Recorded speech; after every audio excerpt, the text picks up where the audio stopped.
Baik, kemudian raja yang kedua yang saya nak cerita, iaitulah Raja Kisra. Yang saya bagi tahu tadi, inilah satu-satu raja yang pernah koyak surat Nabi SAW sampai ke peringkat tu sekali. Raja Kisra ini duta Nabi yang bawa surat, nama dia Abdullah bin Huzafah As-Sahmi. Dialah bawa surat dan pi dekat Kisra, Raja Parsi. Surat bunyi macam ni. Bismillahirrahmanirrahim. Min Muhammad Rasulullah ila Kisra Azimil Fars. Daripada Muhammad Rasulullah kepada Kisra, Raja Parsi. Salamun ala man ittaba'al huda. Salam sejahtera bagi orang yang mengikut hidayah Allah. Wa amana billah wa rasulih. Dan beriman dengan Allah dan Rasulnya. Wa ashhadu an la ilaha illallah. Aku bersaksi tidak ada Tuhan melainkan Allah. Wa anna Muhammad abduhu wa rasuluh. Muhammad itu hamba dan Rasulnya. Wa ad'uka bi ri'ayatillah. Wahai Kisra, aku seru hang. Aku ajak hang kepada agama Allah. Fa inni Rasulullah. Aku ni Rasulullah. Ila nas kafah. Untuk manusia kesemuanya. La'anzir man kana hayyan wa yuhaqqul qawl 'alal kafirin. Dan aku bagi amaran kepada kamu. Seandainya kamu seorang yang hebat, seorang raja, seorang yang dikira sebagai makhluk Allah, maka terimalah kebenaran ini. Aslim taslam. Hang masuk Islam, hang dalam keadaan selamat. Fa in abaita, kalau hang nafi, hang tolak, fa inna ismul majus alaika. Dosa hang dan dosa rakyat hang akan tanggung dua kali. Tapi kalau hang masuk Islam, bermakna hang dapat dua pahala. Yang pertama pahala masuk Islam, dan yang kedua pahala rakyat hang pun memeluk Islam. Bila surat ni dibawa kepada Raja Kisra, apa dia buat? Falamma wasalahul kitab mazzaqahu istikhbaran. Maka Kisra koyak terus surat Nabi tu. Koyak terus. Yang Kaisar tadi dia tak koyak. Hercules dia tak koyak nah. Dia tak koyak, dia simpan. Yang Kisra ni dia koyak terus. Kemudian bila koyak, walamma balaghahu alaihi salatu wassalam zalika, selepas surat tu dikoyak, dan duta Nabi pun iaitulah Abdullah pun balik dan bagi tahu Nabi SAW, ya Rasulullah, surat kamu telah dikoyak oleh Raja Kisra. Bila dengar saja Raja Kisra koyak surat Nabi SAW, maka Nabi pun berdoa. Doa dia macam ni.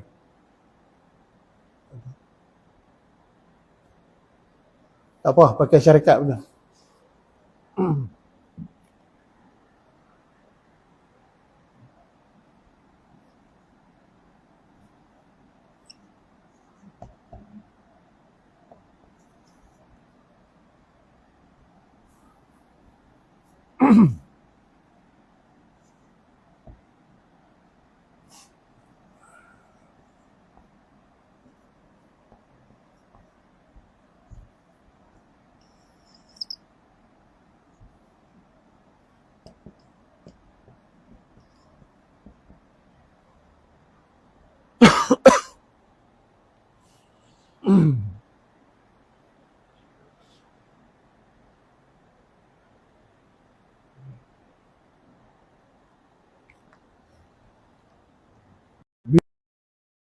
Nabi bila dengar surat dikoyak ni, Nabi marah sungguh.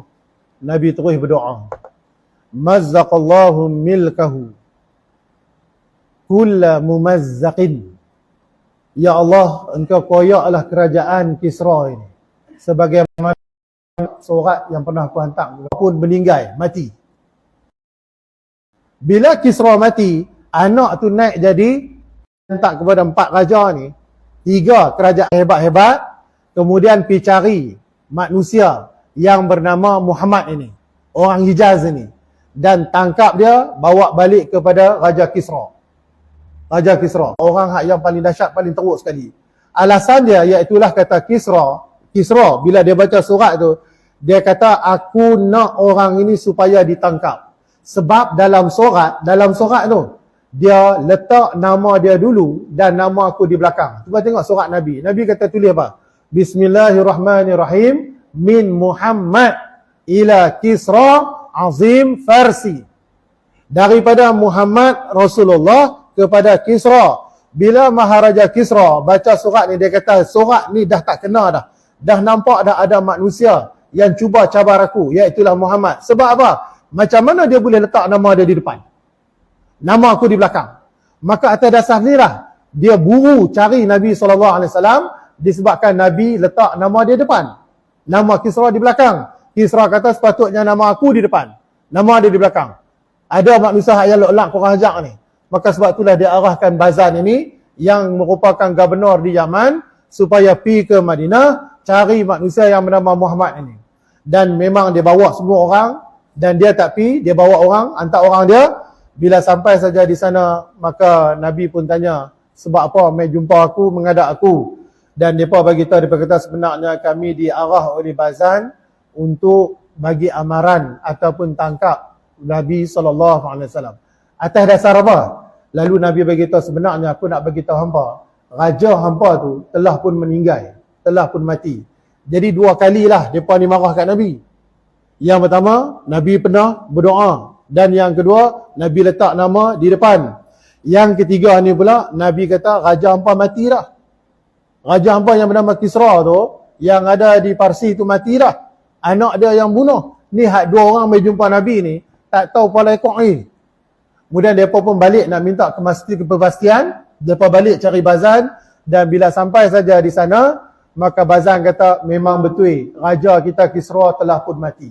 Persoalan dia di sini, macam mana Nabi tahu yang Raja Kisra tu mati? Walhal waktu tu WhatsApp pun tak ada, Telegram pun tak ada, telefon pun tak ada. Tapi macam mana Nabi beritahu? 2 orang mai jumpa dia, jumpa Nabi, nak tangkap dan nak berhujah sebagainya. Nabi beritahu kata, raja hampa dah pun mati. Mereka ni pula terpaksa balik jumpa dengan Bazan di Yaman. Dan Bazan beritahu, memang betul, raja kita dah pun mati, dibunuh oleh anak sendiri yang bernama Syarwah ini. Tajuk dia lah ni, macam mana Nabi boleh tahu Raja Kisra mati, dibunuh oleh anak dia sendiri. Kemudian yang bagi tahu tak lain tak bukan, iaitulah Jibril alaihissalam. Jibril lah bagi tahu kepada Nabi SAW, disebabkan Nabi berdoa, maka Allah takdirkan anak dia sendiri dan bunuh ayah dia sendiri. Kemudian bila anak dia naik jadi raja, Kisra tu, Syarwah itu jadi raja, dia hantar lagi satu surat pergi dekat Bazan ni. Dia kata, sebelum ni ayah aku pernah minta supaya ditangkap lelaki yang bernama Muhammad ini. Aku pula macam ni, aku minta hampa jangan pergi tangkap Muhammad ini, sebab Muhammad ini bukan orang biasa, orang luar biasa ini, orang luar biasa. Macam mana dia boleh tahu Raja Kisra mati, sedangkan orang dia sendiri pun tak tahu macam mana Raja Kisra tu mati? Last kali Bazan ni akhirnya memeluk agama Allah, iaitulah agama Islam. Yang penting Raja Kisra dan kerajaan Kisra rosak disebabkan telah pun mengoyak surat Nabi SAW. Okey.